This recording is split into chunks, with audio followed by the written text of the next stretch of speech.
This is Podco Media Networks. On episode 138 of Confessions of a Marketer, Google's Loretta spot.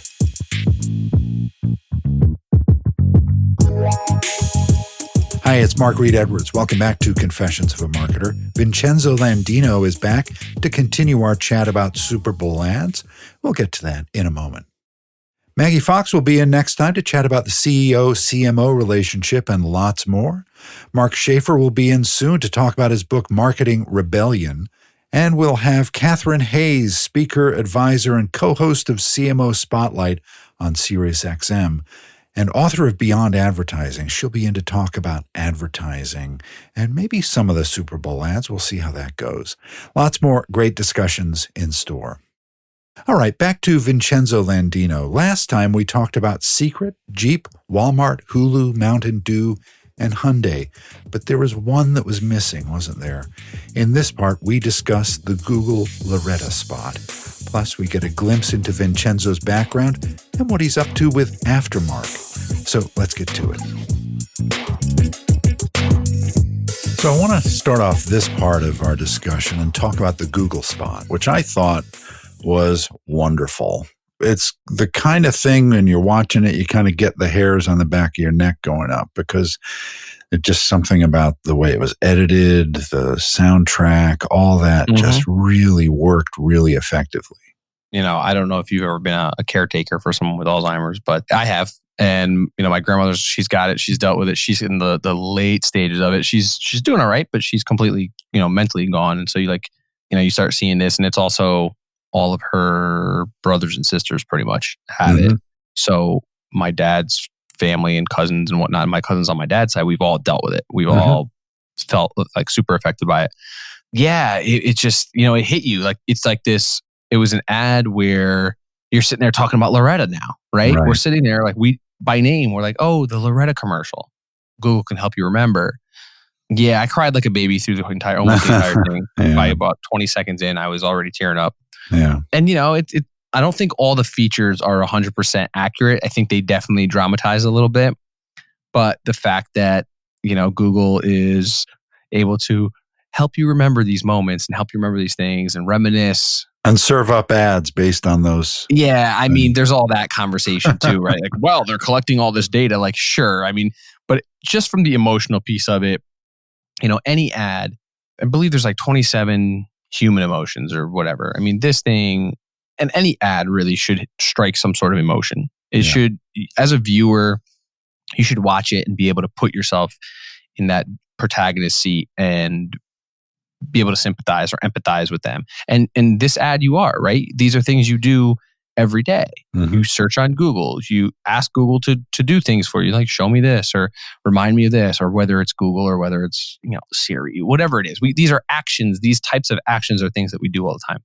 And so they just did a tremendous job of it. It was pretty simple. It's a pretty, there's no motion. It's not like they had to shoot anything live motion. It's all photos with stock imagery of Google. Yeah. The little Google Assistant logo popping up and whatnot and typing. I mean, this is a very easy edit from a production standpoint. This was very easy to do, but it's well edited in the sense that they were able to string together the right copy, the right music, the right story to really get you just to stop, think for a second. And when you do that, that's how I think that's how you win. Yeah, and simple is sometimes the best, isn't it? It's really a story that we were listening to. It wasn't commercial in the classic sense. You don't hear about features and functionality. You just saw how someone is using it. Right. And that's how you get the user to kind of see themselves sitting there or understand where someone could be sitting there. Yeah, wow, this has been a great discussion of these. And, there's probably 25 more that we could talk about, but I think we hit the ones that resonated with me. Is there anything else from the Brand Bowl hashtag that you'd like to mention? I thought there was ads there, like Sabra Hummus did a pretty good job. Again, that was an ad that didn't necessarily score well, but I thought it was a really good use of pop culture I mean, there was like 20 or more different celebrities in it, but they were celebrities from, Boomer Esiason, who, Right. if you watch football in the 80s, you know who Boomer Esiason is, or if you're in the New York area, you listen to Boomer. I think he probably is national now, but you listen to Boomer on WFAN. on the radio, WFAN. Yeah. But they had people like Zach King, who is a YouTuber / Vine star. They had Charlie D'Amelio. She's from Connecticut. She is a 15-year-old TikTok star. And there was a spot, actually, I saw it on TikTok, where they brought these all together, the same look, bright colors, bold colors. And she was on, with Boomer. Mm-hmm. In that, and she actually leveraged the "Okay Boomer" line. She actually said that to him, like "Okay Boomer." I liked it, and I believe that was VaynerMedia that did that. Yeah, which just goes to show, I think Gary does a great job with connecting himself to these new types of audience, or these new types of influencers, I guess, or platforms. So he tied in all of these people that have unique audiences. Ric Flair was in it, who's like, Gary's a big wrestling fan. So it had a lot of shades of Gary Vaynerchuk because of it. But I think it works because it had so much reach across more than just the TV, just that, Super Bowl ad. I thought that one was really good. Actually, I didn't love the Tide ads. The Tide ads were interesting because if you watched just one and then you missed the other three, or if you missed, two, because they had one per quarter, I believe, that told an overarching story, which is cool. But again, if you miss one, you don't fully understand. Or if you miss the first one, you don't necessarily get the other three. Yeah.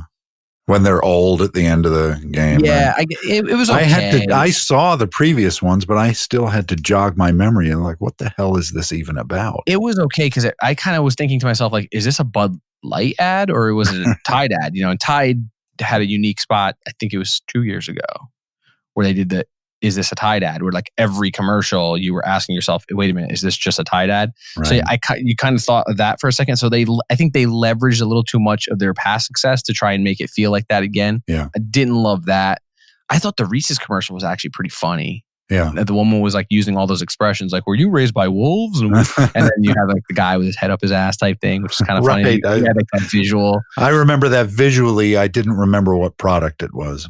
Yeah, I mean, I'm only remembering it because I wrote the damn thread. So, but yes, that was one where you don't necessarily remember the product, right? Yeah. The Amazon Alexa commercial with Ellen was great. Yep. What did we do before Alexa? And it kind of goes through the ages and looks at all this other stuff. And then there was the Richard Nixon thing, like, hey, delete those tapes. And she's like, yeah, okay. It's funny, right? You're laughing. Depending on where you are generationally, you'll understand it. Maybe some people don't, but I think Amazon's going for the folks that do know those references that are like, oh, wait, I can use Alexa to do so much stuff, right? Right. Because they're talking like, what happened before Alexa? Well, if you're 20 years old, you have no idea, or whatever. 15 years old, you have no idea. Alexa's just one of my former employees. I was talking to her the other day, and she was like, my son knows Alexa's name before he says anyone else's name. He said Alexa was his first word. Yeah. So like, there's kids that don't understand that. So that I thought that worked really well. Yeah. And we can go on and on. I thought the best